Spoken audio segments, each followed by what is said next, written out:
नरसिंह जी बहुत कंजूस हो गया था, एक नया पैसा दान नहीं करे, और माया का बहुत ज्यादा संपत्ति थी उसके पास, और उसकी हुंडी चलती थी। हुंडी क्या होती है, जैसे वर्तमान में तो बैंक हो गए, यहाँ से ड्राफ्ट बनवा दिया जाता है, पैसे जमा करा दो आपको एक कागज मिल जाएगा, उसको ड्राफ्ट बोलते हैं। ड्राफ्ट ही समझो एक हुंडी, पुराने समय उसको हुंडी कहते थे। तो किसी अक्षेत्रीय सेठ को, शहर के सेठ को, साहूकार को, धनी व्यक्ति को राजा की तरफ से प्रमाणित किया जाता था कि इसके पास इतनी संपत्ति है और ये इतने रुपए तक का की हुंडी यानी ड्राफ्ट बना सकता है, और उससे ड्राफ्ट बनवा करके उसके दस्तखत होते थे, उसके साइन होते थे, उसका कोड वर्ड होते थे, वो अपना लिख देता था। तो आगे वाले सेठ साहूकार उसे परिचित होते थे कि उसकी हुंडी, उसको हुंडी प्राप्त है, तो उसके साइन है, तो वो पैसे दे देते थे, वो कागज रख लेते थे। तो 6 महीने में, 1 वर्ष में अपना वो आदान प्रदान कर देते थे, वो पैसे अपने ले दे लिया करते थे। तो ऐसे उनकी इतना सेठ था कि हुंडी भी चलती थी, लेकिन दान नहीं करता था, कति कंजूस था। अब परमात्मा को पता है कि ये माया इसकी दुश्मन बन जाएगी, इस आत्मा का वो नष्ट कर देगी, इसलिए उस मालिक ने अपने बच्चे को निकालने के लिए क्या क्या कारण बनाना पड़ा। हम तो भगवान से माया मांगने आते हैं, परमात्मा माया से बाहर निकालने की चेष्टा करते हैं हमारे को। अब हम बालक हैं तो हमने तो केवल माया ही दिखाई देती है, इसका अवगुण नजर नहीं आता। अब सेठ धर्मदास उसकी नरसिंह जी की पत्नी को अड़ोस पड़ोस की स्त्रियों ने कहा कि चल गंगा जी नहान चलेंगे, कार्तिक के महीने में पूर्णमासी को स्नान है। तो वो कहने लगी वे पता प्रार्थना करूंगी, जब मान गया तो वो कंजूस है तो मुश्किल। उसने सेठ से कहा कि सेठ जी ऐसे ऐसे गंगा स्नान करके आऊंगे, आप भी चलो और मैं भी चलती हूँ। और बहुत से लोग आसपास के जा रहे हैं, बहुत आनाकानी की। सेठ ने कहने लगा कि एक रगी इतनी दूर जाकर सो जोखिम होती है, मन में यही ठीक है, सब कुछ ऐसा है वैसा है। लेकिन वो ज्यादा आग्रह करने से उस अपनी पत्नी के साथ चला गया। तो वहां से वो पैदल चला, 2-3-4 दिन में पहुंचा। तो वहां स्नान करने लगे जब गंगा के घाट पे, तो परमात्मा एक ब्राह्मण रूप बना के आ गया और कहने लगा, सेठ जी आप इतनी दूर आए हो, स्नान कर रहे हो, आपका स्नान तभी लगेगा जब आप कुछ दान करोगे, ब्राह्मण को दान करो। अब सेठ नरसिंह कहने लगा, पंडित जी मैं थोड़ा बहुत कम पैसा, मेरे पास धन नहीं है, मैं तो गरीब सा आदमी हूँ, और यहाँ पैसा भी हम थोड़ा सा लाए हैं, किराए का, रस्ते उस्ते खाने खुने का पैसा मेरे पास है नहीं। तो ब्राह्मण ने फिर कहा, ब्राह्मण वेशधारी प्रभु ने कहा कि सेठ जी ऐसे कोई फायदा नहीं, स्नान करने का दान नहीं किया था। उसकी पत्नी ने भी कहा कि दे दो कुछ, थोड़ा बहुत ब्राह्मण आया है, नाट्या ना करते। तो उसका भी सर हो गया, तू नाले बोल वाली ना, सोचा लिया आया तने हैं, नाले तो चुप करे। कहने का भाव है कि ज्यादा आग्रह करने से ब्राह्मण वेशधारी ब्राह्मण परमात्मा के, सेठ ने बोला 1 टका दूंगा, 1 टका। परमात्मा बोले रहा 1 टका दे दे, कुछ तो दे। कहने लगा वहां आजिए, हमारे वहां स्थान, हमारे उस घर पे, हमारे घर पे आजिए जब दूंगा। परमात्मा बोले भाई एड्रेस बता दे, मैं तो वहां आ जाऊंगा। तो उसने, सेठ ने सारा एड्रेस लिखवा दिया। किता होगा इतनी दूर 1 टके खातिर कौन धक्के खाना जाएगा। उसका उद्देश्य ये था कि टल जाएगी भला। परमात्मा कहते हैं, जो जन हमारी शरण है ताका हूं मैं दास, भाई गेल गेल लाग्या फिरू हूं जब तक धरती आकाश। तो सेठ जी अपना नहा धोके निश्चिंत होकर घर पहुंच गए 2-3 दिन में। अब सेठ जी ने जाकर तब अपनी गठड़ी धरी थी रस घर पे, और परमात्मा तो 1 सेकंड का काम था, वहां पहुंच गए और जाते ही दरवाजा खटखटाया। कहा भाई, वो नौकर आए बाहर, कहने लगे कौन है, आओ जी कैसे आना हुआ। ब्राह्मण वेशधारी प्रभु ने कहा कि भाई आपके सेठ जी ने मेरा 1 टका दान करने की उधार कर रखी है और उनको कहो कि वो ब्राह्मण आया है वो दान मेरा दे, मैंने आगे जाना है। अब उन नौकरों ने जाकर कहा कि सेठ जी एक ब्राह्मण आया है गंगा घाटते हैं और वो न्यू कहेगा आपने कोई 1 टका देने की दान की आपने वचन किया था, वो दान मांग रहा है अपना। अब सेठ जी का तोड़ी पड़गी कि तो बड़ा कमबख्त गिल गिला मर रहा है, इसने तो बड़ी कहने लगा न्यू कह दे सेठ जी बीमार हो गए और परसों देंगे, परसों बाट सफर चल कर आए हैं। तो उन्होंने कह दिया भाई ऐसा है ब्राह्मण जी, सेठ जी पैदल चल कर आए हैं, कुछ तबीयत ज्यादा ढीली होगी है, परसों कहे हम परसों आपको 3 टका दे देंगे। परमात्मा बोले भाई ठीक है ले परसों दे देंगे, तो लेके जाना पड़ेगा। बार बार क्या आ जाए, तो उन्हीं का बाग था सेठ का, उसी में ला लिए डेरे भगवान ने, वहीं लौट गया। तो श्याम ने पूछा रहा वो कहाँ ब्राह्मण गया, का यहीं खड़ा है, यहीं है। नौकरा ने बताया जी बाग में लौट रहा है, विश्राम कर रहा है। अब सेठ ने भी सोची भाई आज तो इसने टके की आंट लाई है, तड़के 10 रुपये पड़ जाएगा, इसने तो राह ही पाएगी, इसने को रास्ता मिल गया है, ये फिर गुना दुखी करेगा, इसलिए इसकी टंटाई अभी काट दो, इसको मैंने देना ही नहीं, ये फिर परेशान करेगा नहीं तो। सेठ जी ने या उल्टी पट्टी उल्टी गांठ लगा ली। अब वो परसों आ गया, परसों उठकर सवेरे परमात्मा ने फिर कहा भाई मेरे सेठ जी को कहो वो पैसा दे। नौकर गए, वो बोले जी ब्राह्मण आ गया है कि आज आपने आज का नाम लिया था। सेठ बोला न्यू कह दो हमारा सेठ तो मर गया। अब नौकरों ने आदेश का पालन करना था, उन्होंने जाकर दिया भाई ब्राह्मण जी बड़ी दुख की खबर है, हमारे गुरु जी की तबीयत ढीली, हमारे जो सेठ की तबीयत कई दिन तक ढीली थी भाई, सफर में आए थे और उनकी तो मृत्यु होगी। तो ब्राह्मण रूपधारी परमात्मा बोले भाई बात तो बनी बहुत बूंदी, फिर अब तो लकड़ी गिरवा के जाऊंगा, ऐसे थोड़ा जाया जाता है। अब तो भाई इसका अंतिम संस्कार करा के जाऊंगा, न्यू के जाया जाए हमारा यजमान है। ठीक है, अब वो सेठ को बताया जी सेठ जी वो तो न्यू का है, आपका अंतिम संस्कार करवा के जाऊंगा। अब सेठ ने पक्का आंट लाड़ी क्यों काल तो बहुत जबरदस्त है, उल्टे रास्ते को ये जीव भी बड़ा राज्य होगा पकड़ता है, ग्रहण करता है। सेठ बोला तुम मेरी अर्थी तैयार करो और लकड़ी ढोने लग जाओ। ये भी इतना बड़ा सेठ मरे तो सारा गांव गेल हो लिया करे, वो चार नौकर लकड़ी ढोए। परमात्मा भी जान गया कहाँ, पता तो था अंतर्यामी थे वो 4 नौकर लकड़ी ढोए उसकी, और उन 4 ने उठा के सेठ लौटा लिया और चल पड़े। परमात्मा ने भी ठा लिया कीकर का मुँह लठ पड़ा था कोई ओड़ा बोड़ा लक्कड़, और कंधे पर रख के उसके पीछे पीछे हो लिए। अब वो जहां वहां पहुंचे तो सेठ बोला तुम चिता बना दो, ऊपर रखवा ली अर्थी चिता बनाने लगे। चिता भी तैयार कर दी, ऊपर भी लौटा लिया। अब वो कहने लगे, परमात्मा बोले रहने कम में ए सेठ जी इतने 1 टके के दान ना करने के लिए और भाई जड़ा मचना क्यों मुझे पाप का भागी बनाओ है, मैंने तेरा 1 टका माफ कर दिया। अब सच्ची बात है, कहाँ सच्ची कह दी वचन होते हमने तेरा 1 टका माफ कर दिया, मैं नहीं लेता, क्यों खाम का पाप का भागी बनाओ मुझे, आत्मदाह करने लग रहा। तो सेठ जी खड़ा हुआ और इतना कंजूस हो गया, नौकरा ने बोला सारे ठाओ लकड़ी वापस सारी लकड़ी वापस लिया, थोड़ी बहुत वो छोटी मोटी रह गई तो उसने आप धोती में गालने आओ टांगे आओ। उसको कहने का भाव यह है कि इतना दुष्ट हो गया था वो, और इतनी प्यारी आत्मा थी भगवान की, अब परमात्मा कैसे उस गंध में छोड़ सकता था उसे। अब सेठ जी अगले दिन सैर सपट्टे को चल पड़ा, क्यों 3-4 दिन तक घर पड़ा था, अंदर टट्टी हुआ था, बहुत दूर निकल गया। उधर से परमात्मा ने नरसी रूप धारण किया और पहले आ गया।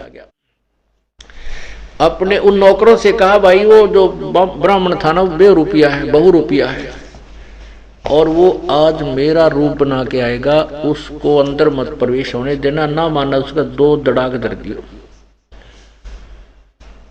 अब वो नौकर ने तो भाई गुरु जी का अपने आदेश था अपने सेठ का,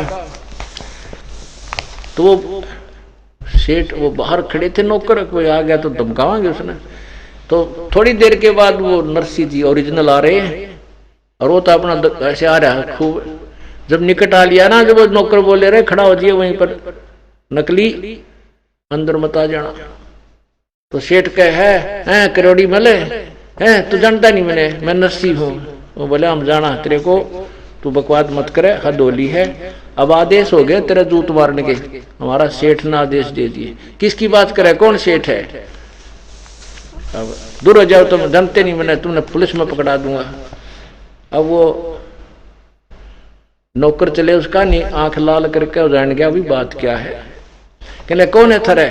अक महाराज सेठ अंदर है, उनका आदेश है। नरसिंह अंदर हमारे, उन्होंने आदेश दिया तू चला जा।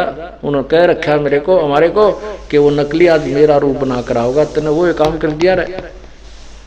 अब नरसिंह समझ गया भाई उसने तो जुल्म कर दिया, उसने मेरा रूप नकली बना लिया और मेरी संपत्ति को वो हड़प करना चाहता है। जाकर के उसने रिपोर्ट लिखा दी, कोर्ट में केस कर दिया और जज वहां अदालत ने समय का तगाजा देखते हुए फटाफट वो अगले दिन की तारीख ला दी और सेठ नरसिंह के वो कागज दोनों को बुला लिया, दोनों को बुला लिया, अपना अपना प्रमाण दो भाई, ओरिजिनल और नकली का, डुप्लीकेट का।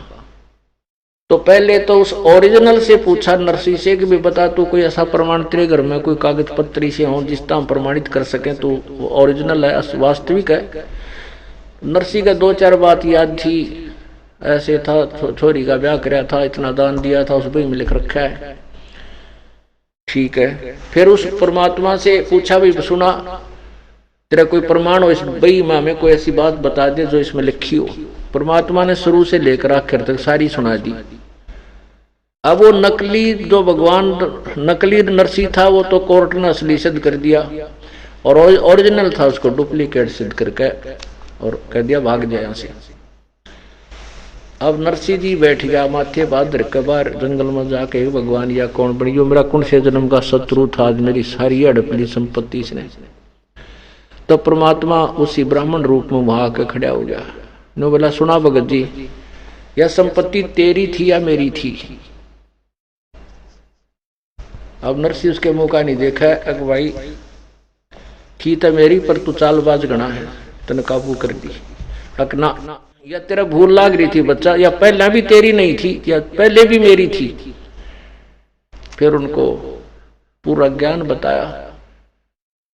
पुण्यात्मा थी, थोड़े संकेत को समझ गया, बेटा तू आज मर जावे तो तेरी थी या नहीं थी, और तेरे ना तेरा कोई पुत्र, एक बेटी वत ने ब्याह रखी, इस संपत्ति ने सिर पर धरकर नाचेगा, तेरे मरने के बाद ये लोग बांटेंगे तेरे हकीकी, और तू गधा बनेगा या दुनिया की पैसे 2 नंबर के धंधे करके तेने ब्याज गणा लगा लगा के संपत्ति जोड़ रखी।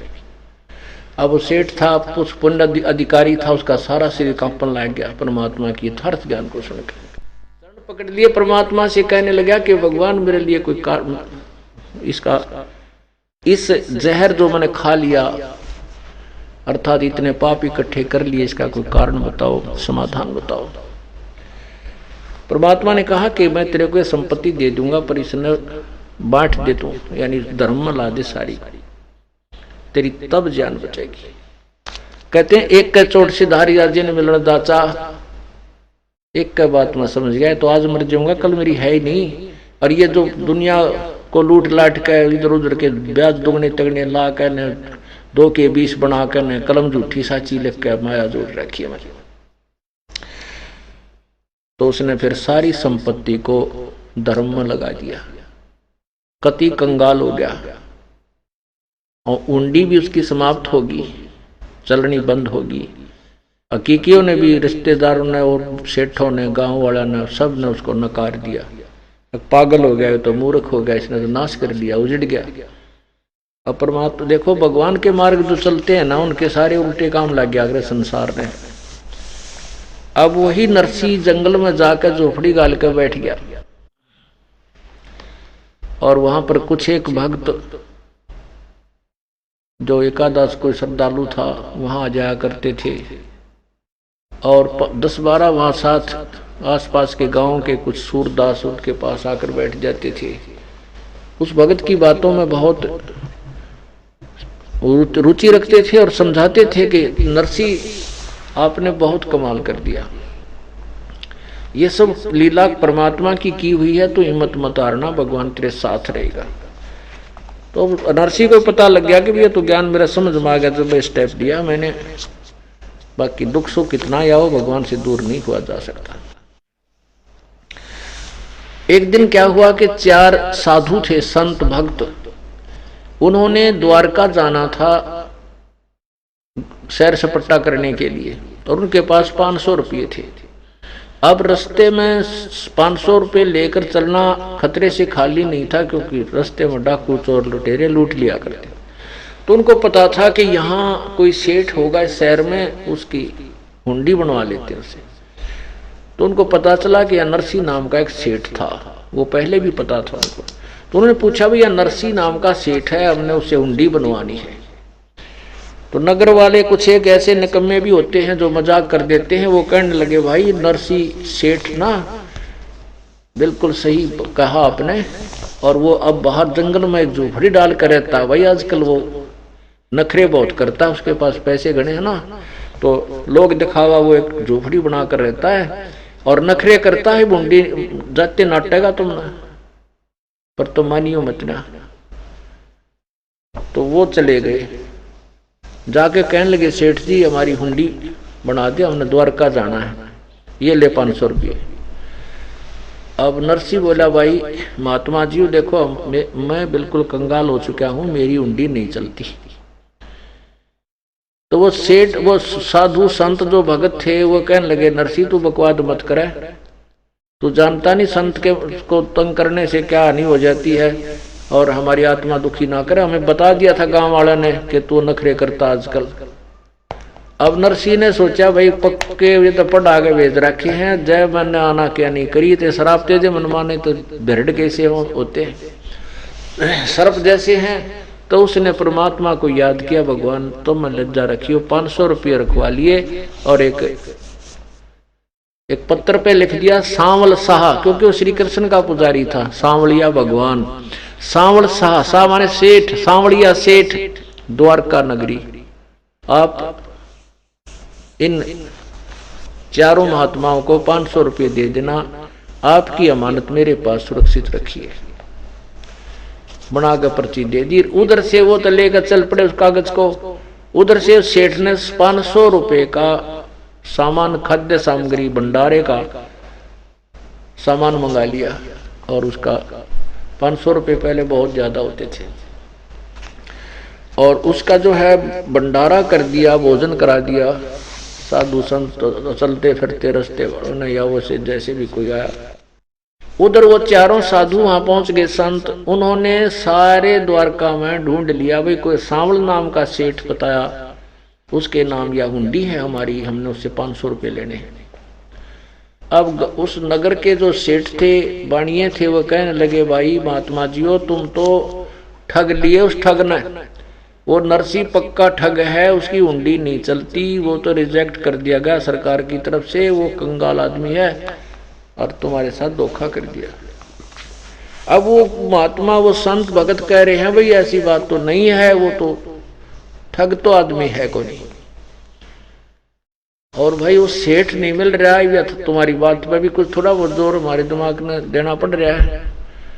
आखिर में उन्होंने सोचा भी बनता गई बहुत बुंडी बा, यहाँ इतनी दूर आ गए, कोई जान पहचान नहीं, पैसा एक मिला को नहीं, बाहर जाकर गांव तक नगरी से बाहर बैठ गए। उधर से उस भगत के अंदर की जो पुकार थी, नरसी जी ने अपनी ध्यान दृष्टि से देखा कि भगवान ने उनको पैसे दिए कि नहीं दिए। तो देखा वो तो बाहर बैठे हैं और कोस रहे अपने किस्मत ने, रहे हम तो भाई, वो भगत तो मना करा था, सेठ तो मना करा था कि मैं सेठ नहीं रहा, पर हमने उसके साथ ज्यादा जो जबरदस्ती कर दी, अब उसको दोष के देवा, पैसे तो हमारे वहीं मिल जाएंगे, वापस चलेंगे, क्योंकि वो ईमानदार आदमी लग गया था। पर अब यहां कैसे रहेंगे, ऐसा सोच रहे। तब उसके मन में आई कि भगवान इस दास से के त्रुटि बनी, आप प्रकट क्यों नहीं हुए अपने बच्चों वहां दास की हुंडी लेने के लिए। तो उसने अपनी पत्नी से पूछा, सेठ ने नरसी ने अपनी पत्नी से उसके साथ ही रहती थी उससे पूछा कि जो 500 रुपए का खाने का सामान हम लाए थे भंडारा कर दिया, उसमें से कुछ सामान बचा तो नहीं है। तो उसने बताया कि जो रोटी बनाने के लिए सूखा आटा और लोई बनाते समय हाथ से लगाकर ऐसे बनाते थे पहले, अब तो पानी पुनी का हाथ लगा ले, चिकना लगा लेते हैं, घी गया का, तो उसको पलोथन का आग्रह हमारे हरियाणा वासी में पलोथन, वो थोड़ा सा आटा ही होता उसको अलग से रख लेते हैं। तो उन्हें बोली थोड़ा सा पलोथन बचा है, यो बचा हुआ। तो सेठ ने कहा कि इसकी रोटी बना और कोई आदमी आपको मैं खिलाका आऊंगा। उस 4 जो बचे हुए पलोथन की यानी उस शेष आटे की जो रोटी बनाने के सहयोग के लिए रखा हुआ था, उस भगतनी ने 4 रोटी बनी हुआ 4 रोटी बना दी। इतने में वही परमात्मा पूर्ण ब्रह्म वहां एक साथ भगत का राह चलते का रूप बनाकर आकर बैठ गया। भाई भगत भूख लाग रही है। नरसिंह जी को रोटी बनवा के ताजी ताजी तैयार कर रहा था कि ले महाराज जी, ले भगत भाई रोटी खा। परमात्मा ने रोटी खाई और दुआ देते हुए चल पड़े। उधर से परमात्मा यही पूर्ण ब्रह्म कबीर देव एक वहां के मारवाड़ी सेठ जैसा रूप बना के डबल लंगड़ की धोती टांग रखी और इतना बड़ा साफा, कान्ना में 2 कलम टांग रहा, आंख में बई, और वहां पहुंच गया उन भगतों के पास। कहने लगे भगत जी कैसे बैठे हो यहाँ पर। वो भगत संत कहने लगे भाई के बैठे हैं सेठ जी, हमारे खोटे लाग गए। हम एक नरसी नाम का सेठ है वहां पर, और उसको तो हम गलत नहीं कह सकते, वो उसकी हुंडी अब चलती नहीं, हमने उसके साथ जोर जबरदस्ती कर दी। और उसने एक सावल नाम के सेठ का यहाँ चिट्ठी बना रखी है, और वो सावल नाम का सेठ हमने पाया को ना, सारी द्वारका छान ली। और भगत जी हम तो कति भूखे मरे हैं, बहुत दुखी हो रहे। तो बोले भाई आ जाओ। कौन कौन कहता है कि सावल नाम का सेठ नहीं है। अगदी सारे पूछ लिए हमने बाणिए यहाँ के नागरिक। परमात्मा बोले आ मेरे साथ, मैं हूं वो सावल सेठ। और वहां बाजार था भीड़ वाला, चौराहे के ऊपर उस बाजार के अंदर ने बोला यहाँ चादर बिछाओ, वह चादर बिछा दी। और परमात्मा ने वहां चांदी के नए नए नोट ऐसे गिने, 1 2 3 रुके मार मार के, और लोग भी खड़े हो गए देखने लगे के सांग हो रहा है। जब वो 500 रुपये, क्योंकि 500 रुपये चांदी के तो गणे हो जाए, अच्छी गिठड़ी बने, अच्छा सिक्का होया करता इतना मोटा। आजकल जो रुपया होता है इससे भी दोगुना तिगुना बड़ा होता था। तो परमात्मा ने वो 500 रुपये गिन दिए और कहा भाई नरसिंह जी से कह देना उसका दास हाजिर रहेगा और कितनी हुंडी बेच दे, सारी ग्रहण करूंगा। बोलो सतगुरुदेव की जय। तो पुण्यात्माओं, परमात्मा जो पूर्ण ब्रह्म है, सभी काम वही सारता है। लेकिन हम जिस भी इष्ट की आड़ लेकर के वर्तमान में जो शास्त्रविद साधना भी कर रहे होते हैं, और हम सोच लेते हैं कि ये मुझे लाभ उस भगवान ने, श्री कृष्ण ने दिया, क्योंकि नरसिंह जी उसी का पुजारी था। लेकिन करे करावे साइया मन में लहर उठा, और दादू सरदर जीव का वो आप बगल हो जा। उस परमात्मा ने ही नरसिंह जी की हुंडी ली थी, पूर्ण ब्रह्म ने। कहते हैं नरसिला की हुंडी झाली सांवल सा कहाया, द्योती का ब्याह भया जब भात भरण को आया। वही कबीर परमात्मा, वही पूर्ण ब्रह्म, सारी सृष्टि का रचनहार परमात्मा नरसिंह जी की सेवा में हाजिर हुआ।